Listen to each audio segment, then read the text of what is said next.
Bismillahirrahmanirrahim. Assalamualaikum warahmatullahi wabarakatuh. Pada pertemuan keempat, materi kita adalah estimasi interval dan uji hipotesis. Sebelum kita mulai belajar, marilah kita awali dengan membaca Bismillahirrahmanirrahim.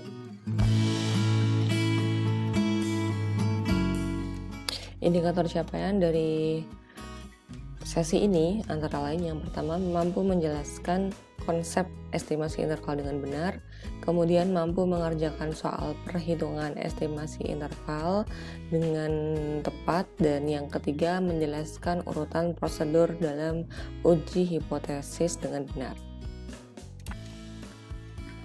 Yang pertama mengenai estimasi interval. Di sini adalah contoh penggunaan estimasi interval di bisnis. Ini merupakan suatu contohnya ini Food Lion, suatu perusahaan besar yang menjual 24.000 produk dan penjualannya menjangkau nasional dan juga regional. Regional itu adalah wilayah dari beberapa negara. Nah, kemudian karena perusahaan besar, maka dia harus mengelola banyak barang. Maka hal yang sangat penting dari perusahaan semacam ini adalah bagaimana suatu manajemen inventorinya, persediaan barang itu bisa memenuhi permintaan pelanggan ataupun rencana-rencana penjualan dengan baik. Nah, kemudian di perusahaan ini mengadopsi metode LIFO dalam inventorinya, yaitu last in dan first out. Jadi barang yang masuk di akhir itu yang harus pertama kali dikeluarkan. Nanti ada lagi first in first out, bahwa barang yang pertama kali masuk itu yang harus dikeluarkan. Nah, kemudian kenapa dia mengadopsi LIFO? Tentu saja karena beberapa pertimbangan yang matang begitu ya. Kenapa nggak pakai first in first out? Nanti barang yang datang duluan kok malah nggak first out sih gitu. Nah, ini pembahasan yang lain, teman-teman bisa baca lebih lanjut kalau ingin mengetahui apa bedanya LIFO dengan FIFO. Kemudian dari metode inventory ini dihitunglah indeks LIFO. Di sini dicontohkan LIFO indeks sebesar 1,008. Nah, LIFO 1,008 ini dihitung berdasarkan sampel. Jadi kita ini masih ngomongin tentang sampel ya. Kalau minggu lalu kita ngomongin tentang distribusi sampling. Jadi kita sekarang masih berhubungan dengan sampling. Dari 1.200 lokasi toko di sampling secara random sebanyak 50 toko. Nah, dari 50 toko inilah dilakukan perhitungan indeks LIFO. Nanti didapatkan di sini ada namanya confidence interval.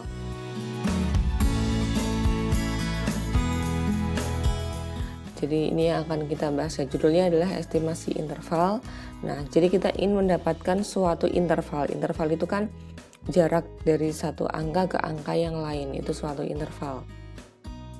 Kalau sebelumnya kita sudah berbicara contoh rata-rata dari suatu sampel itu berapa. Nah, rata-rata dari sampel itu adalah satu angka yang digunakan untuk menduga atau mengestimasi nilai rata-rata dari populasi. Nah, di estimasi interval kita ingin mendapatkan suatu kisaran angka yang kita percaya sekian persen bahwa angka populasi itu berada dalam kisaran tersebut. Jadi dari 50 sampel store ini nanti didapatkan ini angka LIFO-nya, LIFO indeksnya adalah sekian. Kemudian dihitung juga menggunakan tingkat kepercayaan, confidence itu kepercayaan ya. Tingkat kepercayaan 95%, maka si Food Lion ini menghitung adanya margin of error dari estimasi sampel ini. Margin of error adalah batas error dari estimasi sampel ini adalah ini ya. estimasi sampel ini sebesar sekian. Kemudian didapatlah interval sekian sampai sekian ini 1,009 sampai 1,021, ini suatu interval yang ini merupakan memberikan 95% estimasi kepercayaan dari indeks LIFO dalam populasi. Tadi kan populasinya 1200, ini N besar, 50 ini adalah N kecil. Dari N kecil didapatkan interval 1,009 sampai 1,021, dan kita percaya bahwa 1200 lokasi ini itu indeks LIFO-nya berada dalam kisaran angka sekian sampai sekian. Ini adalah contoh aplikasi estimasi interval dalam dunia bisnis. Jadi ingin didapatkan suatu interval kepercayaan. Nah, sebelum ke estimasi interval, apa itu estimasi titik? Estimasi titik atau bahasa Inggrisnya point estimate, nanti juga ketemu istilah point estimator ataupun penduga titik, ini hal yang sama. Ini merupakan satu angka yang didapatkan dari sampel. Contohnya, dari populasi seluruh mahasiswa PSCI didapatkan 50 sampel untuk disurvei. Dari 50 sampel ini, maka dihitunglah berapakah rata-rata pengeluaran bulanannya. Maka nanti saya akan mendapatkan satu angka. Misalnya saya dapat rata-rata pengeluaran bulan adalah 1,5 juta. Maka ini disebut sebagai estimasi titik. Jadi adalah satu angka. Kenapa disebut titik? Karena hanya satu angka. Estimasi titik rata-rata populasi merupakan rata-rata sampel. Jadi si angka ini digunakan untuk menduga rata-rata dari populasi seluruh mahasiswa PSCI. Nah, estimasi titik ini, angka ini mungkin atau juga mungkin tidak memberikan estimasi yang bagus untuk parameter populasi. Kalau teman-teman dengar istilah parameter populasi, maka yang dimaksud adalah suatu angka dari populasi. Dalam konteks ini, maka parameter populasi adalah min pengeluaran seluruh mahasiswa. Ini adalah parameter populasi. Nah, penggunaan estimasi interval dapat memberikan ukuran ketepatan suatu estimasi. Jadi kita ingin mendapatkan suatu interval yang itu kita bisa bilang, saya percaya sekian persen bahwa rata-rata populasi dari seluruh mahasiswa yang tadi berada di kisaran interval tersebut. Kita bisa nyatakan bahwa estimasi titik untuk rata-rata populasi adalah X bar. X bar di sebelumnya di mata kuliah sebelumnya sudah dibahas bahwa X bar merupakan simbol dari rata-rata sampel. Ini digunakan untuk mengestimasi mu. Mu ini merupakan simbol untuk rata-rata populasi. Nah, kemudian estimasi interval untuk rata-rata populasi adalah nilai dari estimasi titik. Ini estimasi titik dari rata-rata populasi kan X bar. X bar plus minus margin of error. Nanti akan didapatkan batas bawah dan juga batas atas. Batas bawahnya adalah X bar dikurangi MOE dan batas atasnya adalah X bar ditambah dengan MOE. MOE nanti apa, ada rumusnya. Tapi di sini konsepnya dulu ya. Tadi contohnya adalah angka seperti ini. Jadi 1,009 ini merupakan batas bawah dari LIFO index dan juga ini adalah batas atas untuk LIFO index yang dihitung dari 50 sampel tadi. Kemudian rumusnya adalah ini, dan ini adalah gambaran bahwa sampling distribution ya. Ini mu merupakan nilai rata-rata populasi, kemudian sampling distribution of X ini adalah menunjukkan nilai X bar ini bagaimana sih distribusinya, sebarannya di sekitar population mean atau mu. Nah, sampling distribusi dari X bar ini memberikan informasi mengenai perbedaan yang mungkin kita dapatkan atau error yang kita dapatkan saat kita mengestimasi rata-rata sampel. X bar ini mungkin tersebar di sekitar nilai mu. Mu ini kan yang ingin kita dapatkan, tetapi kita nggak hitung. Tadi contohnya adalah rata-rata pengeluaran bulanan dari seluruh mahasiswa PSCI kita nggak hitung, tetapi kita hitungnya X barnya. X bar tadi didapatkan dari 50 mahasiswa. Nah, 50 mahasiswa itu kalau kita hitung rata-rata pengeluaran bulanannya, maka bisa jadi dia tepat mengestimasi si mu ini, atau bisa jadi di atas nilainya. Jadi di sebelah kanan mu ini berarti nilainya lebih besar daripada mu, atau disebut sebagai overestimate. Overestimate kalau perkiraannya melebihi nilai sebenarnya. Nilai sebenarnya adalah mu, estimasinya adalah X bar. Kemudian bisa jadi kita dapat nilai rata-rata pengeluaran bulanan dari 50 mahasiswa itu kurang dari mu, atau disebut sebagai underestimate. Underestimate kalau estimasi yang kita dapatkan itu lebih rendah daripada nilai yang sebenarnya.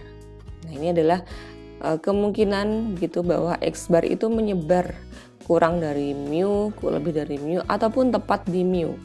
Nah, ketinggian ini menentukan bahwa peluangnya lebih besar.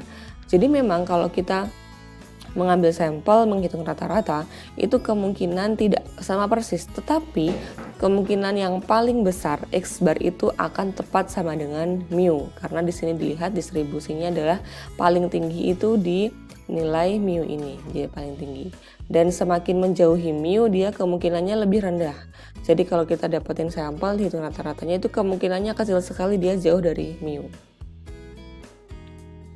Ini konsep sampling distribution sudah dibahas ya di sesi yang ketiga. Kemudian ini adalah beberapa istilah yang perlu teman-teman ketahui. Yang pertama, confidence level atau bahasa Indonesia adalah tingkat kepercayaan. Kemudian confidence coefficient merupakan koefisien kepercayaan. Dan yang terakhir adalah confidence interval atau interval kepercayaan.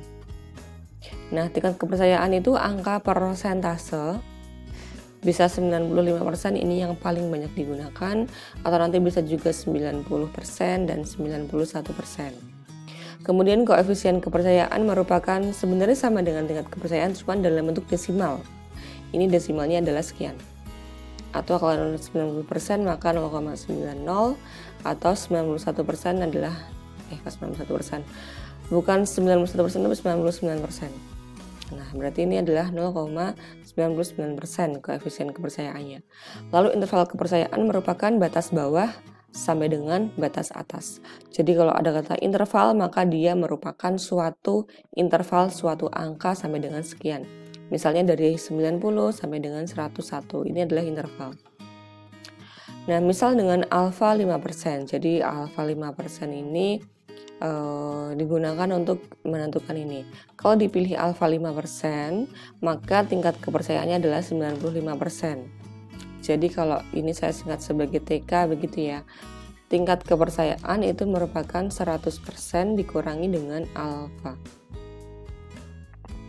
Alfa itu biasa digunakan 5%, 1% dan 10%. Semakin kecil alfa, maka semakin teliti suatu hasil estimasi. Tapi yang biasa banyak digunakan adalah yang tengah-tengah, yang 5%. Kalau alfanya 1%, maka tingkat kepercayaannya adalah 99%. Kalau alfa 5%, tingkat kepercayaannya sebesar 95%. Kemudian kalau 10%, maka tingkat kepercayaannya sebesar 90%. Nah, itulah kenapa semakin kecil alfa semakin teliti. Karena semakin kecil alfa, tingkat kepercayaannya ini yang paling tinggi ya, 99%. Tapi sekali lagi yang sering banyak digunakan adalah yang 95% atau alfa 5%. Tadi dikatakan bahwa kalau interval kepercayaannya sekian sampai sekian itu maksudnya apa?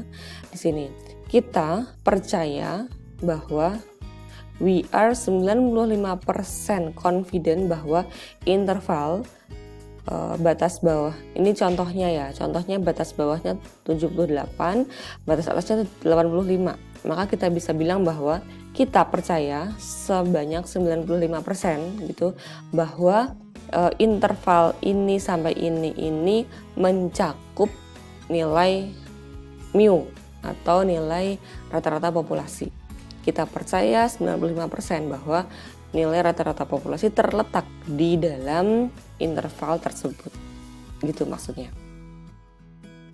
Kemudian dalam menghitung MOE tadi ya, kita ingat lagi bahwa selang kepercayaan ataupun di sini tadi istilahnya adalah interval kepercayaan atau bisa kita singkat selang kepercayaan SK, interval kepercayaan. Jadi SK ini sama dengan interval kepercayaan sama dengan confidence interval.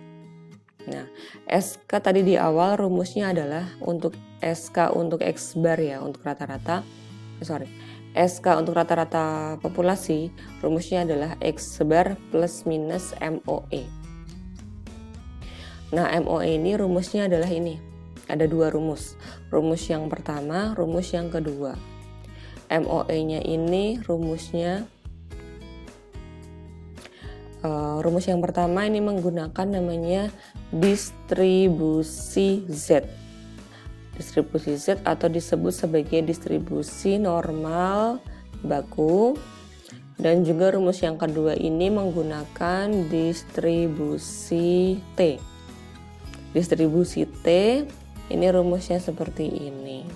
Nah, saya tuliskan kembali, mungkin ini tidak terlalu jelas ya. MOE kalau pakai rumus yang pertama, MOE-nya ini diturunkan sebagai Z alfa per 2 dikalikan dengan standar deviasi populasi dibagi dengan akar dari banyaknya sampel.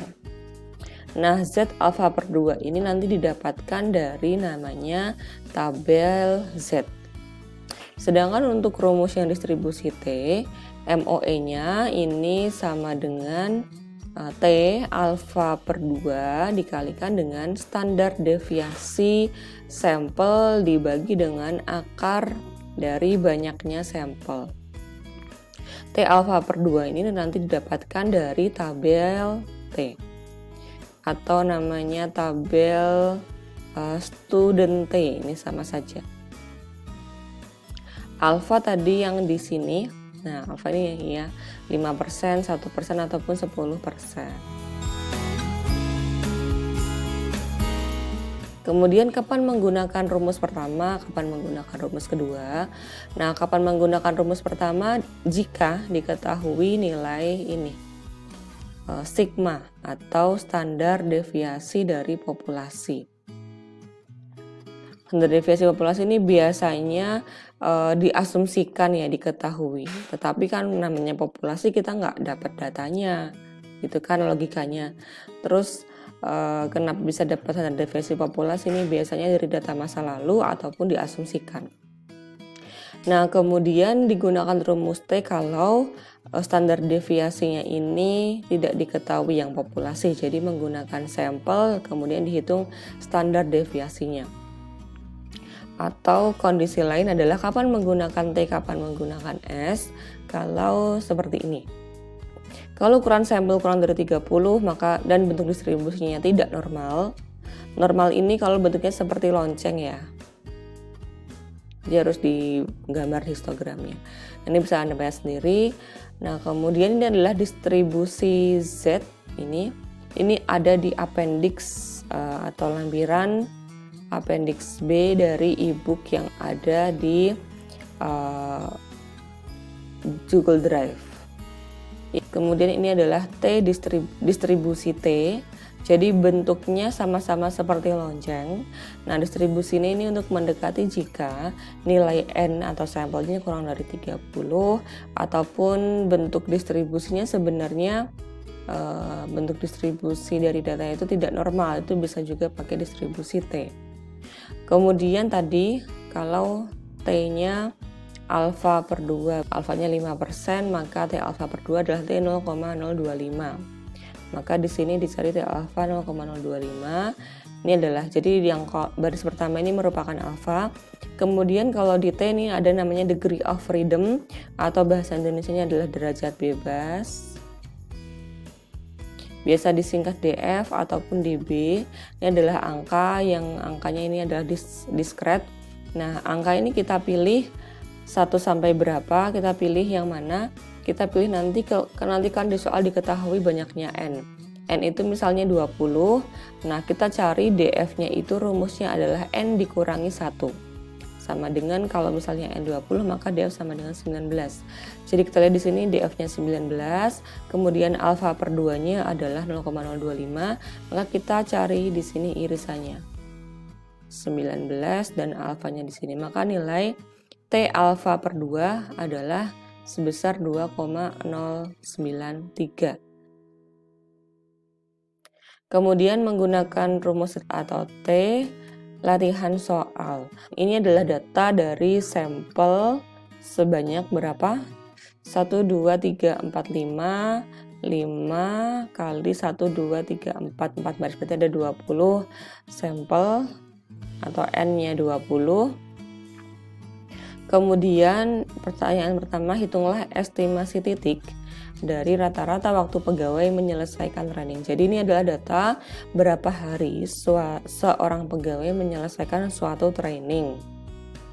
Jadi mungkin trainingnya ini adalah harus mencapai suatu batas output begitu ya. Nah, setiap pegawai menyelesaikannya dalam waktu yang berbeda-beda. Kemudian ingin diestimasi.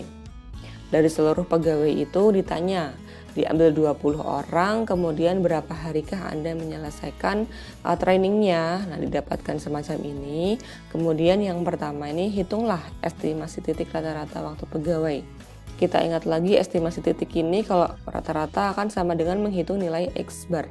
X bar adalah jumlah dari seluruh X dibagi dengan banyaknya N. Maka ini semua Anda jumlahkan, kemudian dibagi dengan banyaknya sampel yaitu 20, dapatlah nomor 1. Nomor 2, hitunglah standar deviasi dari sampel. Standar deviasi sampel rumusnya adalah S sama dengan akar dari jumlah X dikurangi rata-ratanya, kemudian dibagi dengan N dikurangi 1. Ini kuadrat ya, seperti itu. Kemudian yang ketiga, berapakah estimasi interval rata-rata waktu pegawai menyelesaikan training pada tingkat kepercayaan 95%. Berarti alfanya sama dengan 5%, nanti alfa per 2-nya sama dengan 0,025. Nah, ini nilai N-nya sebesar 20. Kalau N-nya sama dengan 20,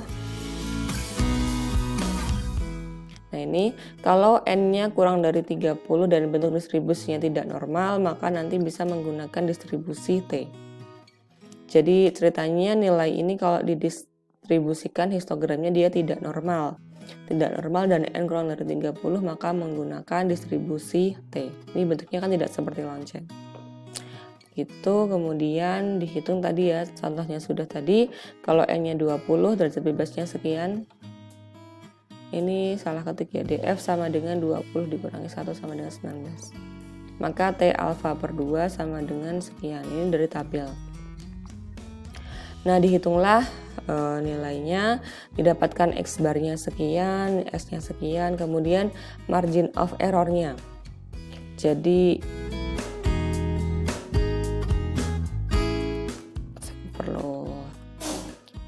tadi kan ditanyakan berapa yang nomor 3. Yang nomor 3 itu hitunglah estimasi interval plus selang kepercayaan. Rumusnya adalah apa? X bar plus minus dari MOE. MOE-nya kita pakai rumus yang kedua karena tadi N-nya sebesar kurang dari 30 dan distribusinya tidak normal. MOE rumusnya adalah T alfa per 2 dikali S per akar N. S-nya didapatkan dari soal nomor 2, akar N-nya akar 20, T alfa per 2-nya yang ini. Maka X barnya nanti didapatkan misalnya 51 plus minus T alfa per 2 2,093 dikali S-nya adalah misalnya S-nya sama dengan 6 dapatnya ya. 6 dibagi akar 20. Maka batas bawahnya sama dengan 51 dikurangi. Ini dihitung dulu ini. Misalnya ya M1 plus minus 3 misalnya.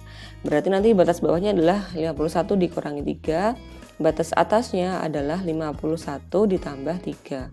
Ini sama dengan 48, ini sama dengan 54. Maka jawaban nomor 3 adalah 48 sampai dengan 54. Ini contohnya ya, misalnya saja. Bikin nanti Anda hitung. Nah, ini adalah contoh perhitungan interval estimasi. Estimasi interval. Kemudian untuk prosedur hipotesis kita split di video selanjutnya.